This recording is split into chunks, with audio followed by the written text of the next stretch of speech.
safety and starting position. The starting position.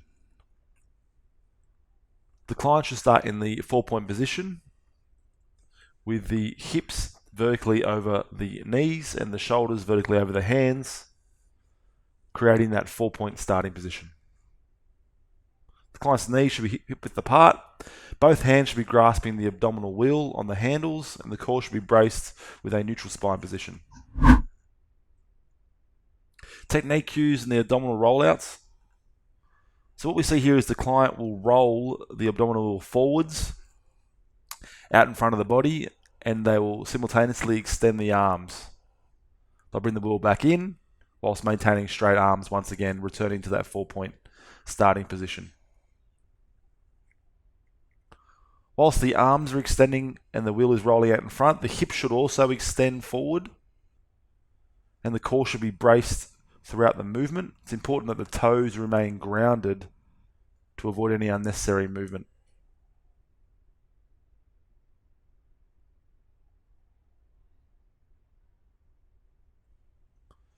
The client should ensure that the chest and stomach stay above the ground as they roll forward. Breathing techniques. Here we see the client will breathe in as they roll out and then exhale through the mouth as they roll back in. This process should be repeated for all repetitions.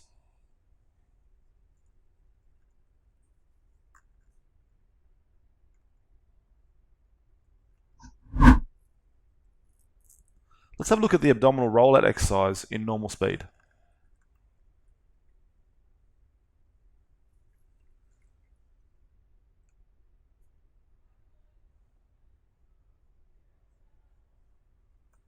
Just a side note on this exercise, this can be performed with a dumbbell or even a barbell. So if your gym or if you don't possess this particular piece of equipment, you can use a dumbbell or a barbell.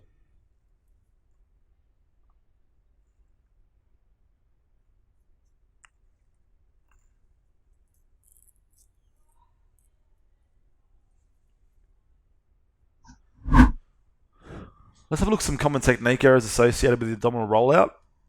Technique error number 1 is loss of neutral spine and also failing to extend the hips forward during the movement. So on the left hand side here we can see the client has a excessive lumbar lordosis and they also do not extend the hips forward, they only extend the arms forward. So what we're looking for on the right hand side here is a braced neutral core position, as well as the hips extending forward as the arms extend forward at the same time. Okay, so let's have a look at some exercise instruction methods. So if we notice the client is losing their neutral spine position, it's important as the PT to stop them because they may injure themselves there. So we would want to then use a dowel stick for some kinesthetic awareness for the client to get a feel for where the position of their back should be throughout the movement. This might help their posture. So an exercise analysis for this exercise.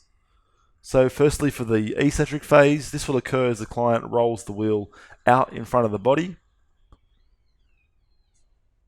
Now the concentric phase will occur as the client rolls the wheel back into the body, into that 4-point position, starting position. So a joint action target muscle analysis, the concentric phase only.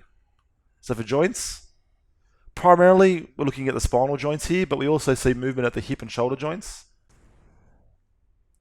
So for joint actions, primarily what we're looking for here is the spinal joints for compression of the abdominal contents or spinal stability, but we also see hip flexion and shoulder extension as movements too.